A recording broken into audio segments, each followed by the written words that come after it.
news coming out in this space from all various sectors and stuff like that. And boy, oh boy, is there some big stuff to report. Apparently, the SEC has come out and reassigned a top litigator in this Ripple versus SEC case, guys, to the IT department. And Hester Peirce has come out and said, look, they're looking at a lot of these, various digital assets to see what actually would classify in their minds as a security. And there's a lot of rumblings going on over there at the SEC and a lot of reassignments. Some people no longer in this whole regulatory enforcement department is being dismantled as we speak. I mean, come on, you're taking a top litigator in the Ripple SEC case and now you're going to reassign him to the IT department? What the heck is going on?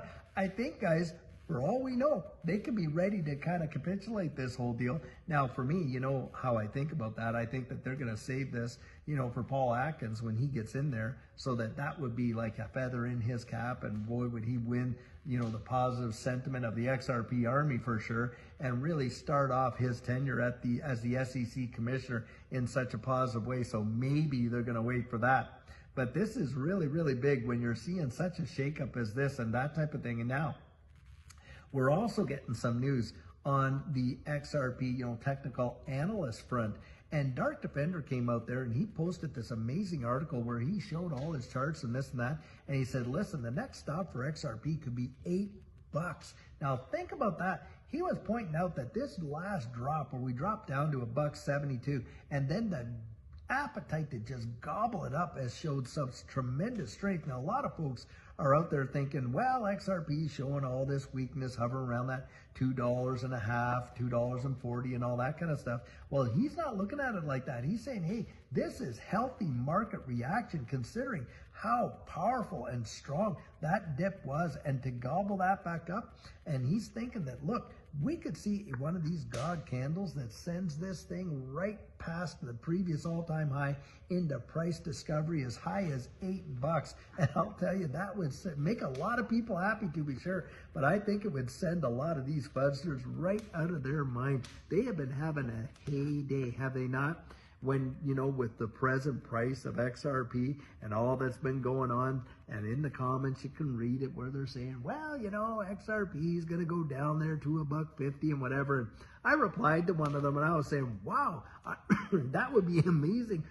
I really hope so, kind of thing, because, hey, look, Judy and I, when we look at the dips in this space, because we have been in it for a long time, almost 5 years now, we look at those as being opportunities for us, because it's the fundamentals that we're looking at. And you've heard me say it so many times. I mean, so many people are looking at this day-to-day price action. Oh, they're getting happy one day and, down depressed the next. Not thinking about, hey, the long-term utility. And that's where we're looking. We're looking down the road. And guys, do I believe that this space represents opportunity? You had better believe it. Now, hey, we've got a bag to hold and a bag to sell and on and on. And this is something else.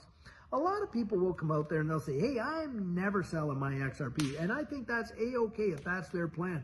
But you can't load that on everybody's shoulders because everyone's situations are different.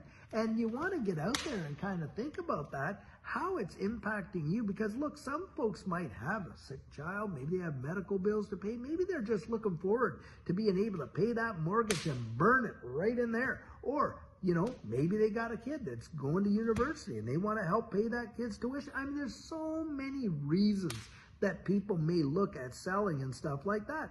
And so I don't put that kind of expectation, oh, you're kind of dumb if you do that and all this and that. And that's kind of how I look at it. You want to make up your own mind, guys. Make your plan.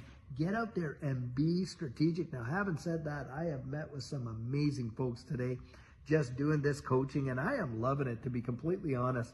Meeting all the variety of people in this space, absolutely stupendous. Had some great ones today.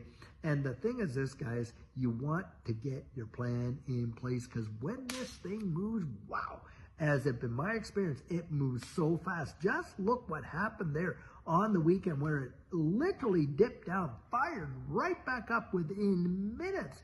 That is how fast things can really, really move.